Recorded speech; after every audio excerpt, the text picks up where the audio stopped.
ക്രിസ്തീയ സഭയുടെ അടിത്തറയും അടിസ്ഥാനവും എല്ലാം യേശു കർത്താവ് ഉയർത്തെഴുന്നേറ്റ് ജീവിക്കുന്നു എന്നുള്ളതാണ്. യേശു ഉയർത്തെഴുന്നേറ്റില്ലായിരുന്നുവെങ്കിലോ കർത്താവിൻ്റെ കാൽവറിയിലെ മരണം മൂലം വീണ്ടെടുപ്പ് സാധ്യമായി തീർന്നിരിക്കുന്നു. എന്നാൽ യേശു ഉയർത്തെഴുന്നേറ്റില്ലായിരുന്നുവെങ്കിൽ അങ്ങനെ ഒന്ന് സംഭവിച്ചുവെന്ന് ലോകം ഒരു കാരണവശാലും അറിയില്ലായിരുന്നു. അങ്ങ് പലസ്തീനിൽ ഏതോ ഒരു തച്ചൻ മരിച്ചുപോയി, അത്രയേ ഉള്ളൂ. അതും ആരറിയാൻ? എന്നാൽ യേശു കർത്താവ് ഉയർത്തെഴുന്നേറ്റിരിക്കുന്നു എന്നുള്ള ആ വലിയ ചരിത്ര സംഭവമാണ് ലോകത്തെ തന്നെ മാറ്റിമറിച്ചത്. ആ ഉയർത്തെഴുന്നേൽപ്പിനെ കുറിച്ചാണ് ഈ ദിവസങ്ങളിലൊക്കെ നാം ധ്യാനിച്ചുകൊണ്ടിരിക്കുന്നത്. അത് എങ്ങനെയാണ് സംഗതമായി തീരുന്നത്? ഉയർത്തെഴുന്നേറ്റ കർത്താവ് എപ്പോഴും from the very beginning till the end he was A comforter. അവൻ ആശ്വസിപ്പിക്കുന്നവനാണ്. ഇന്ന് ലോകത്തിന് ഏറെ ആവശ്യം അതുതന്നെയാണ്. പ്രവാചകൻ പറയുന്നു, നിങ്ങളുടെ ദൗത്യം ആശ്വസിപ്പിപ്പീൻ, ആശ്വസിപ്പിപ്പീൻ.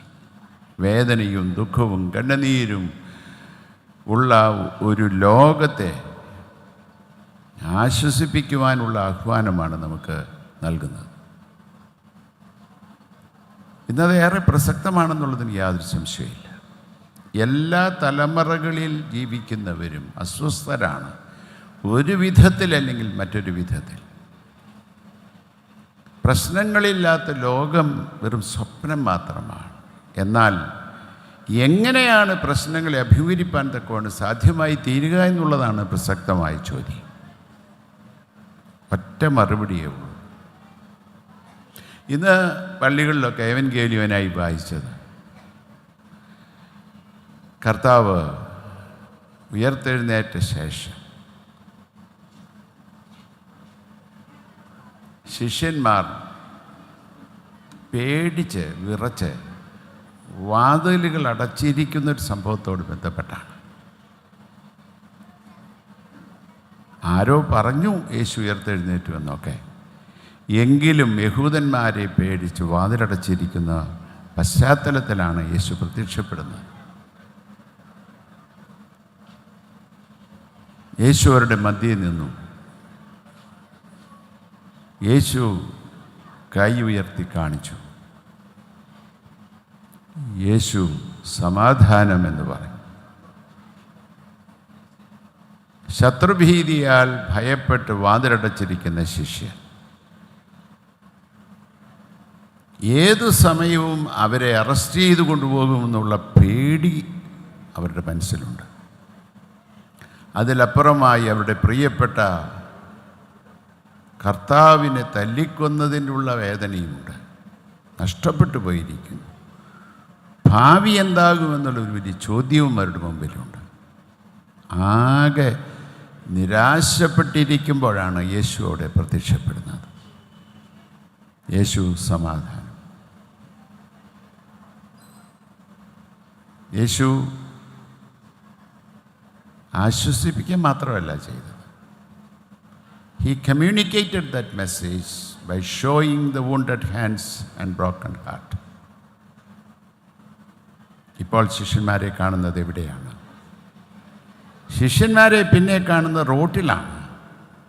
അടച്ചിരുന്ന വാതിലുകൾ തുറന്നുകൊണ്ട് ലോകത്തെ കീഴ്മേൽ മറിച്ചവർ എന്നാണ് പിന്നീട് അവരെ കാണുന്നത്, കേൾക്കുന്നത്. ഇത് ഇന്നേറെ സംഗതമായ മെസ്സേജാണ്.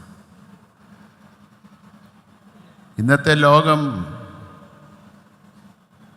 ഭാവിയെക്കുറിച്ച് ഭാരപ്പെട്ടുകൊണ്ട് ജീവിക്കുന്നവരുണ്ട്, കണ്ണുനീർ തൂകുന്നവരുണ്ട്, തൊഴിൽ രംഗങ്ങളിൽ പരാജിതരായിരിക്കുന്നവരുണ്ട്, ഏകാന്തരായി ജീവിതയാത്രയിലായിരിക്കുന്നവരുണ്ട്.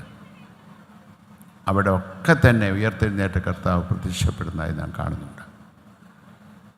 ഉയർത്തെഴുന്നേറ്റ കർത്താവ് നൽകുന്ന വലിയൊരു മെസ്സേജ് ഇതാണ്. ജീവിതത്തിൻ്റെ ഏത് കൈപ്പേറിയ അനുഭവങ്ങളിലൂടെ നാം യാത്ര ചെയ്താലും ഈ ഉയർത്തെഴുന്നേറ്റ കർത്താവ് നമ്മോട് കൂടെയുണ്ട് എന്നുള്ള ഉറപ്പാണ് യേശുവിൻ്റെ ഉയർപ്പിലൂടെ നമുക്ക് ലഭിക്കുന്നത്. ക്രിസ്തീയ സഭയ്ക്ക് ലോകത്തിന് നൽകുവാനുള്ള മെസ്സേജ് ഇത് തന്നെയാണ്.